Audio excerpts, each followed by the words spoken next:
Hi, everybody. I'm John Kiriakou. Welcome back to Deep Focus.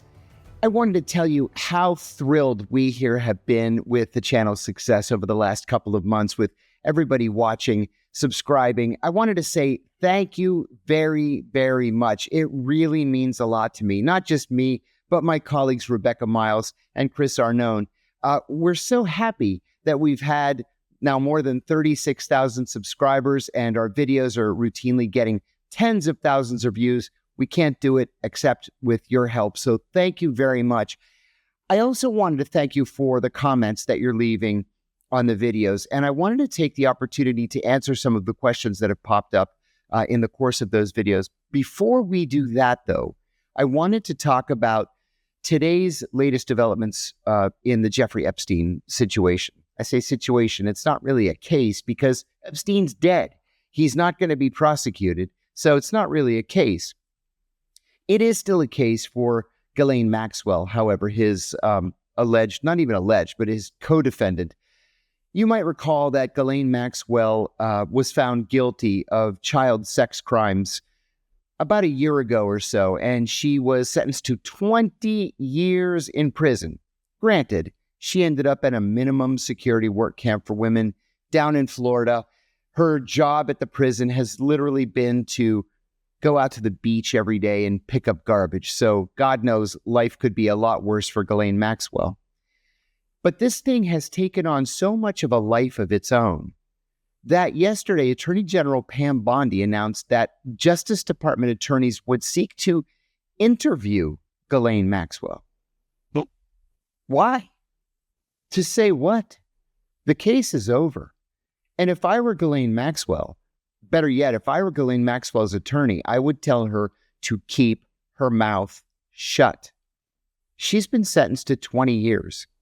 That's a long stretch. And it's not going to get any better unless the Justice Department decides to shorten that stretch. They haven't proposed that. They just said, oh, we're going to go interview Ghislaine Maxwell. No, they're not. That's not how the justice system works.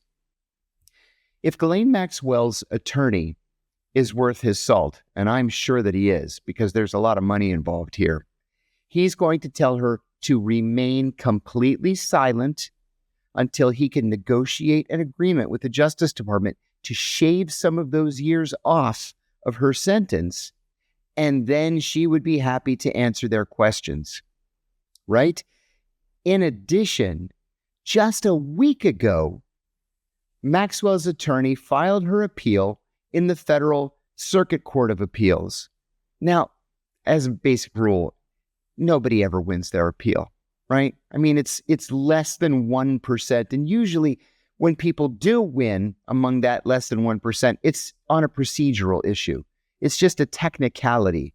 It's not like courts of appeals read the case and say, oh my gosh, a terrible mistake has been made. We're going to overturn this conviction. That's in the movies. That doesn't happen in real life.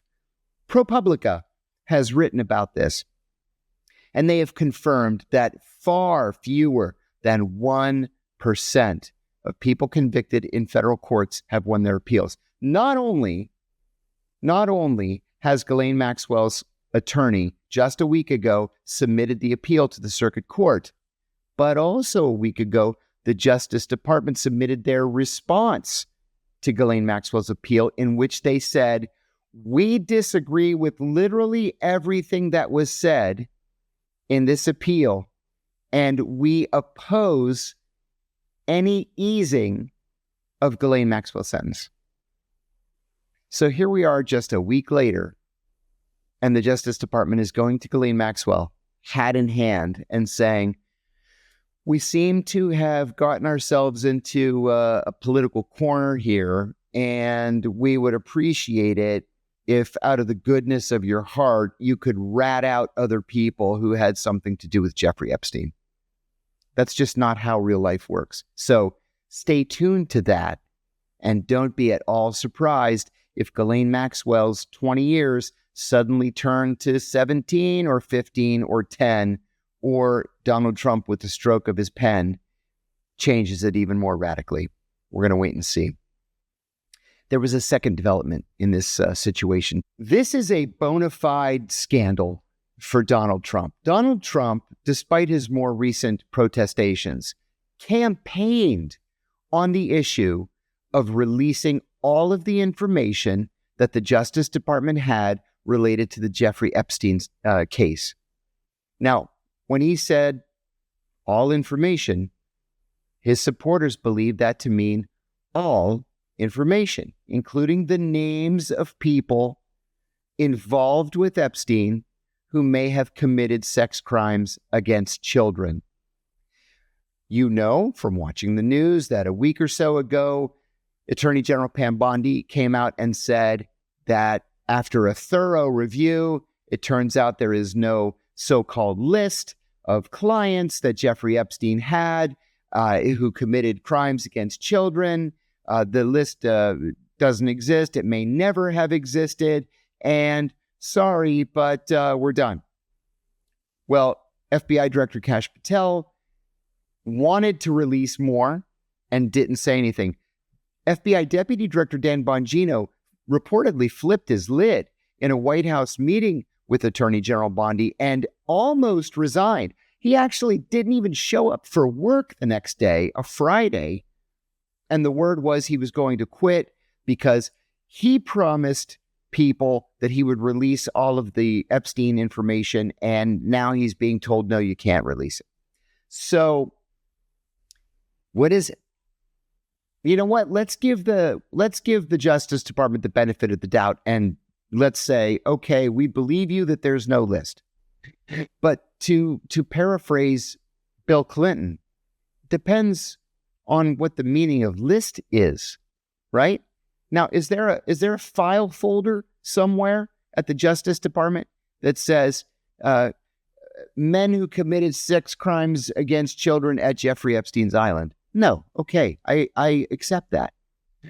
But we also know from a mountain of testimony by Virginia Giuffre, God rest her soul, and other victims of Jeffrey Epstein and his friends, that there were recordings, there were computer hard drives, there were probably DVDs, and there were human beings monitoring the recording equipment at the island. So why haven't those people been deposed? Why haven't we heard interviews with the people who were apparently taking video of men having sex with children at the island? Pam Bondi, God bless her, I think she means well. I really do. I've heard from people close to her, a lot of people close to her, that she's a genuinely good person who really wants to do the right thing. So let's lay this out and let the American people decide. Now, the second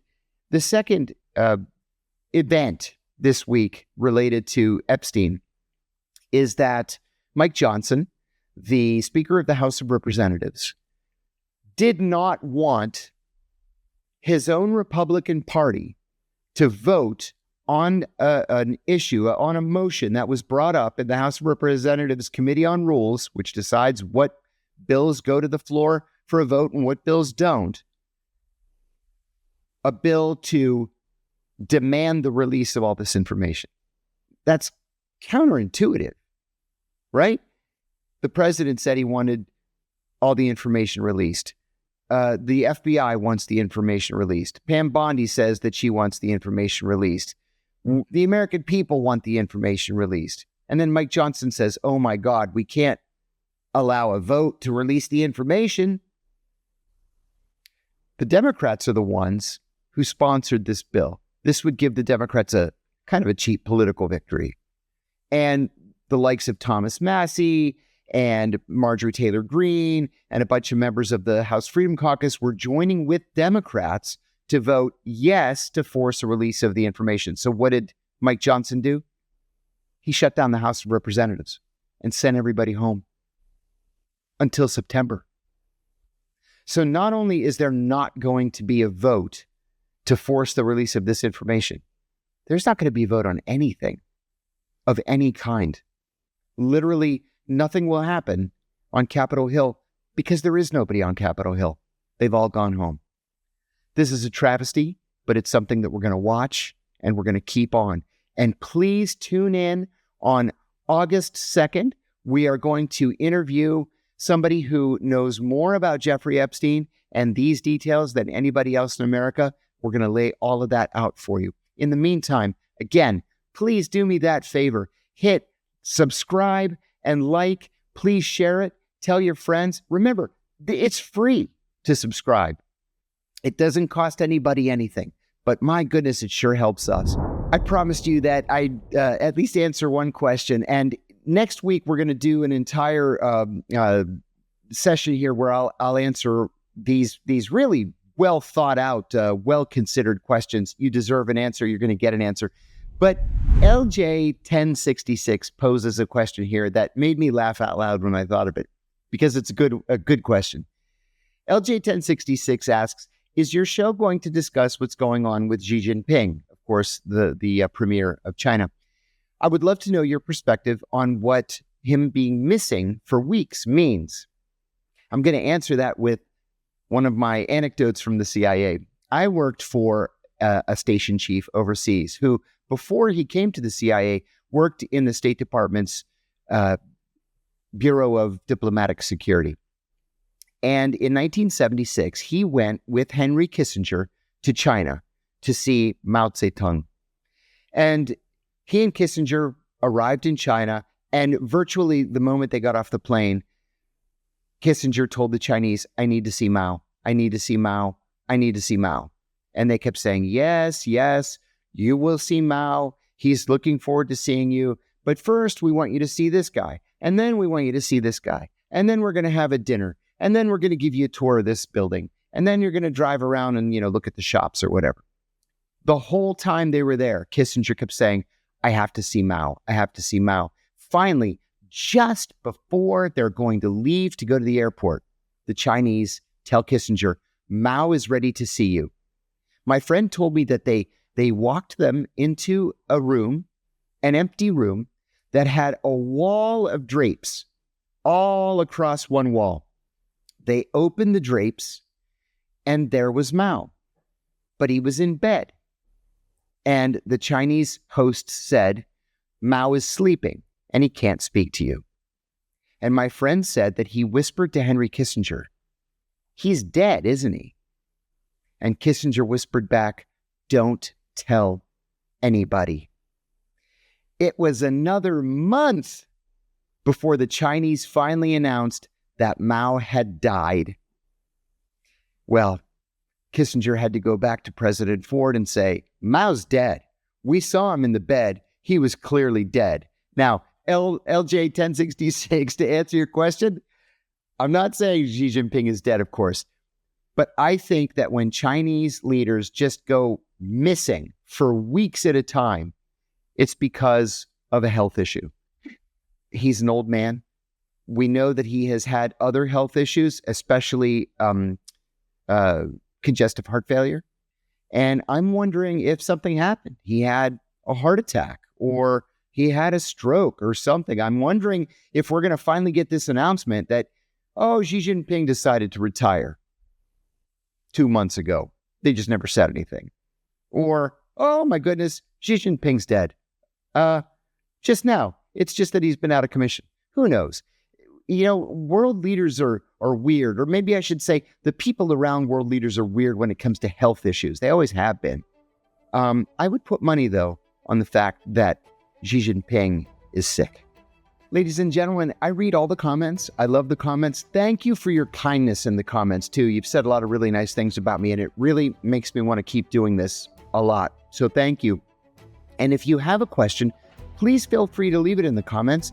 We'll pull it out, and we'll do more of these sessions where we can have Q&A and get a little deeper into some of these issues. So thanks for taking the time. I'm looking forward to more of these, and we'll come back with more answers next week.